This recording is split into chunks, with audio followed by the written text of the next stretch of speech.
Hello दोस्तों, आप सभी का स्वागत है मेरे इस चैनल पे। मैं हूं शुभम और इस चैनल के माध्यम से आप सभी को पढ़ाऊंगा वेब डेवलपमेंट के बारे में।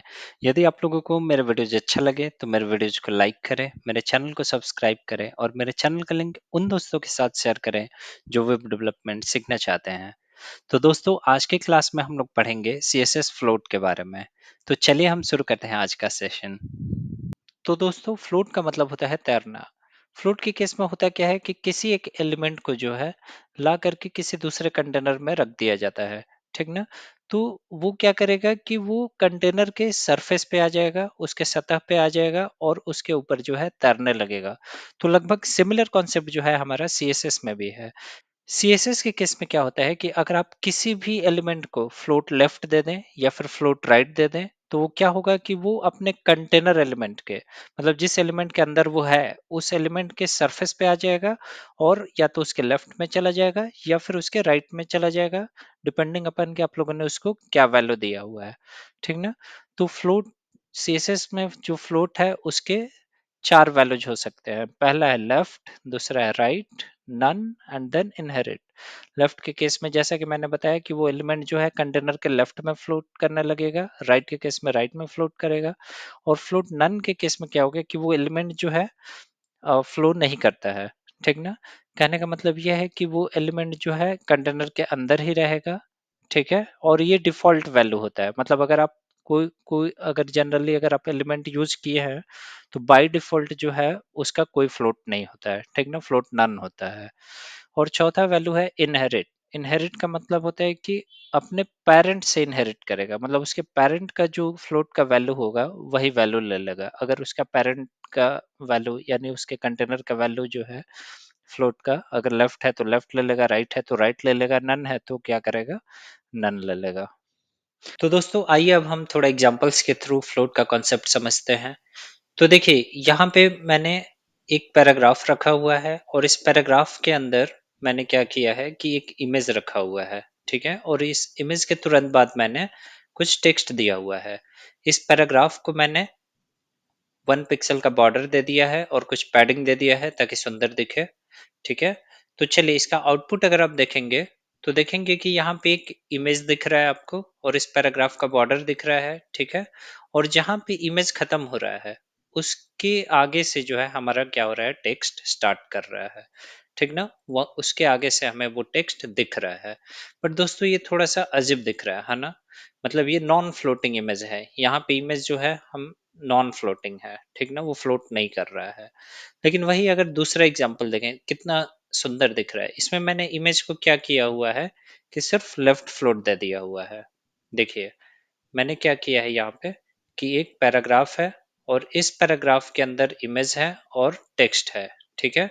इस इमेज को मैंने एक लेफ्ट एक क्लास दे दिया है जो लेफ्ट इमेज करके।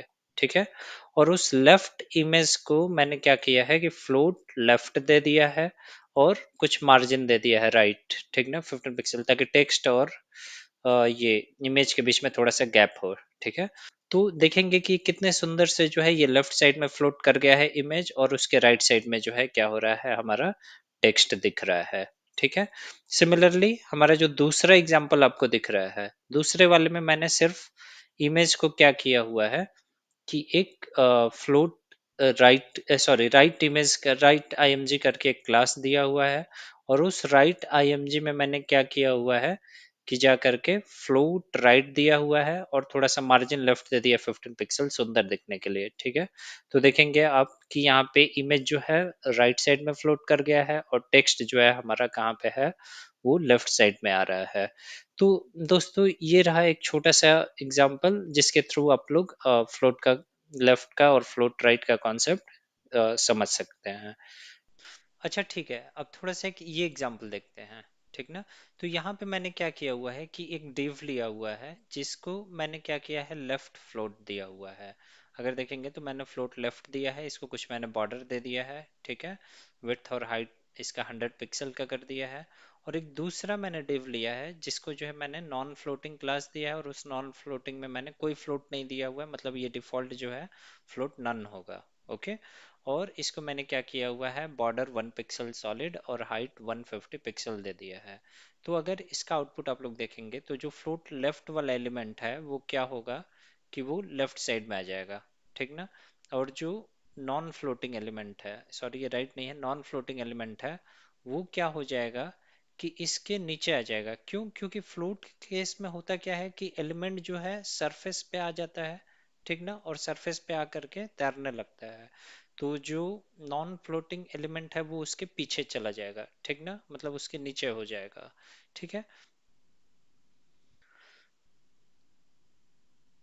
पर दोस्तों यदि इस केस में हम चाहते हैं कि नॉन जो फ्लोटिंग एलिमेंट है वो यहीं पे रहे और जो नॉन फ्लोटिंग एलिमेंट है वो मुझे पूरी तरीके से दिखे, मतलब नेक्स्ट लाइन में दिखे, तो इस केस में क्या होता है कि हमारा एक नया कॉन्सेप्ट यहाँ पे आता है जिसको हम बोलते हैं क्या चीज, क्लियर, ठीक ना। यहाँ पे एक दूसरा कॉन्सेप्ट है क्लियर। तो यूजिंग क्लियर आप जो है क्या कर सकते हैं, वो काम कर सकते हैं, मतलब कि फ्लोटिंग एलिमेंट्स के बाद जो है नॉन फ्लोटिंग एलिमेंट्स को ला सकते हैं। वो कैसे, चलिए हम देखते हैं। तो देखिए क्लियर जो है इसके कितने वैल्यूज हो सकते हैं, क्लियर नन हो सकता है, मतलब बाय डिफॉल्ट जो है सारे एलिमेंट जो है क्लियर नन होते हैं। उसके बाद इसका क्लियर लेफ्ट हो सकता है, क्लियर राइट हो सकता है, क्लियर का वैल्यू बोथ हो सकता है, या क्लियर का वैल्यू इनहेरिट हो सकता है। आइए हम एक एक करके समझते हैं। क्लियर लेफ्ट का मतलब है कि जो एलिमेंट है वो क्या होगा, लेफ्ट फ्लोटेड एलिमेंट के नीचे पुश होगा। कहने का मतलब क्या है, आइए मैं इसको दिखाता हूँ। जैसे ये हमारा नॉन फ्लोटिंग एलिमेंट है, यदि मैंने इसको क्या कर दिया, क्लियर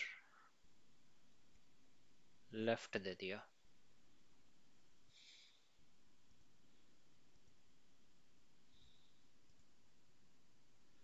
तो दोस्तों जैसे ही हमारा जो नॉन फ्लोटिंग एलिमेंट है यदि मैं उसको क्लियर लेफ्ट दे देता हूं, तो क्या होगा कि अभी क्या होगा कि वो जो लेफ्ट फ्लोटिंग एलिमेंट है वो जहाँ पे खत्म हो रहा है उसके बाद से हमारा जो है नॉन फ्लोटिंग एलिमेंट स्टार्ट होगा। मतलब क्या करेगा कि ये जो नॉन फ्लोटिंग एलिमेंट है अपने वो लेफ्ट साइड से फ्लोटिंग एलिमेंट को क्लियर कर देगा, ठीक ना, मतलब हटा देगा वहां से, ठीक ना। तो हटाएगा तो क्या होगा, ये खुद ही नए लाइन में आ जाएगा और जो लेफ्ट वाला है वो वहीं पे रह जाएगा, ठीक है। सिमिलरली दोस्तों यदि आप लोग यहाँ पे देखेंगे तो दो एलिमेंट्स हैं, ओके। एक राइट फ्लोटिंग एलिमेंट मैंने दिया हुआ है और उसके बाद मैंने यूज किया हुआ है एक नॉन फ्लोटिंग एलिमेंट, और राइट फ्लोटिंग क्लास वाले एलिमेंट को मैंने फ्लोट राइट दे दिया है, ओके। तो अगर आप इसको देखेंगे तो ये कैसा दिखेगा, वो कुछ इस तरीके से दिखेगा। वो जो राइट फ्लोटिंग एलिमेंट है वो ओवरलैप करेगा किसके एरिया को, नॉन फ्लोटिंग एलिमेंट के, ठीक है। लेकिन नॉन फ्लोटिंग एलिमेंट जो है हम चाहते हैं कि उसके आगे से आए, तो ये तब होगा जब यह नॉन फ्लोटिंग एलिमेंट अपने राइट साइड से क्या कर दे, राइट फ्लोटिंग एलिमेंट को हटा दे, ठीक ना, क्लियर कर दे। तभी ना क्या होगा कि वो जो है नेक्स्ट लाइन में चला जाएगा, मतलब उसके आगे आ जाएगा, ठीक है। तो इस केस में हम सिंपली क्या कर सकते हैं कि जो नॉन फ्लोटिंग एलिमेंट है उस नॉन फ्लोटिंग एलिमेंट को हम क्या दे सकते हैं, क्लियर राइट दे सकते हैं, ठीक ना। तो जब राइट फ्लोटिंग एलिमेंट को clear sorry non floating element को क्लियर राइट देंगे तो आप देखेंगे कि वो अपने राइट साइड से जो है ये नॉन सॉरी फ्लोटिंग एलिमेंट को हटा दिया और नेक्स्ट लाइन में खुद आ गया, ठीक ना। तो दोस्तों आप देख सकते हैं, मतलब जो मैंने पिछला एग्जांपल दिया क्लियर लेफ्ट और क्लियर राइट से, कि क्लियर लेफ्ट जो है तब हम यूज करते हैं जब हमें लेफ्ट फ्लोटिंग एलिमेंट को हटाना होता है, और क्लियर राइट तब हम नॉन फ्लोटिंग एलिमेंट पे यूज करते हैं जब हमें क्या करना होता है, राइट फ्लोटिंग एलिमेंट को हटाना होता है। तो दोस्तों ऐसा भी सिनेरियो आ सकता है कि हमारा दोनों हम यूज करना चाहते हैं, लेफ्ट फ्लोटिंग एलिमेंट और राइट फ्लोटिंग एलिमेंट, और तब उसके आगे हम दिखाना चाहते हैं क्या, एक नॉन फ्लोटिंग एलिमेंट, ओके। सो मैंने क्या किया कि दो एलिमेंट्स लिया, एक लेफ्ट फ्लोटिंग और एक राइट फ्लोटिंग करके यहाँ पे, ठीक ना। और लेफ्ट फ्लोटिंग वाले को फ्लोट मैंने क्या दे दिया, लेफ्ट दे दिया, और राइट फ्लोटिंग वाले को मैंने फ्लोट राइट दे दिया, ठीक ना। और नॉन फ्लोटिंग हमारा एज इट इज है। तो अगर आप देखेंगे यहाँ पे आकर के तो ये कुछ इस तरीके से दिखेगा। मतलब अगेन जो है जो नॉन फ्लोटिंग एलिमेंट है उसके लेफ्ट साइड में ओवरलैप कर रहा है कौन सा, लेफ्ट फ्लोटिंग एलिमेंट, और राइट साइड में ओवरलैप कर रहा है कौन सा, राइट फ्लोटिंग एलिमेंट, ओके। तो ऐसा क्यों हो रहा है? क्योंकि ये दोनों जो है तर रहे हैं, मतलब सरफेस के ऊपर आ गए हैं, ठीक ना, और वो ये क्या कर ले रहे हैं, इसको ओवरलैप कर जा रहे हैं, ठीक ना। लेकिन मैं चाहता हूं कि ये लेफ्ट में रहे, ये राइट में रहे, और जो नॉन फ्लोटिंग एलिमेंट मैंने आगे दिया हुआ है वो क्या हो, हमारा उसके बाद दिखे। तो ऐसा करने के लिए हमें क्या करना पड़ेगा, दोनों को ही क्लियर करना पड़ेगा, राइट, लेफ्ट को भी और राइट को भी, करेक्ट। इस केस में देखिए, अगर केवल एक ही क्लियर करते हैं, अगर केवल लेफ्ट लेफ्ट क्लियर करते हैं, मान लीजिए मैंने इसको वैल्यू दे दिया क्लियर लेफ्ट या केवल क्लियर राइट, तो ये क्या हो जाएगा, उसके नेक्स्ट लाइन से आने लगेगा, मतलब उसके बाद आने लगेगा।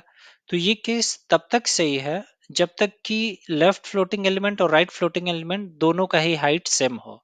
अगर मान लीजिए हमारा, हमने क्लियर लेफ्ट दिया हुआ है, ठीक है, और मैंने क्या किया कि जो राइट फ्लोटिंग एलिमेंट का हाइट मैंने 200 पिक्सल कर दिया यहाँ पे। अब देखिए ये कैसा दिखेगा, वो क्या होगा कि राइट फ्लोटिंग एलिमेंट जो है ओवरलैप करने लगेगा फिर से किसके साथ, नॉन फ्लोटिंग एलिमेंट के साथ। ऐसा क्यों हो रहा है, क्योंकि नॉन फ्लोटिंग एलिमेंट को हमने सिर्फ दिया है कि क्लियर लेफ्ट, मतलब ये अपने लेफ्ट साइड से जो है क्या करेगा, ये लेफ्ट फ्लोटिंग एलिमेंट को क्लियर करेगा, बट राइट फ्लोटिंग एलिमेंट को क्लियर नहीं कर रहा है, ठीक ना।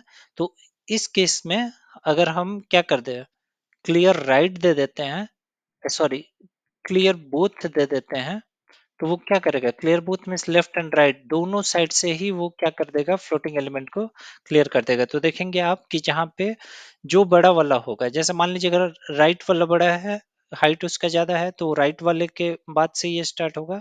अगर लेफ्ट वाला बड़ा होता है तो लेफ्ट वाले के बाद से जो है स्टार्ट होगा। तो इस तरीके से हमारा सीएसएस का क्लियर प्रॉपर्टी काम करता है।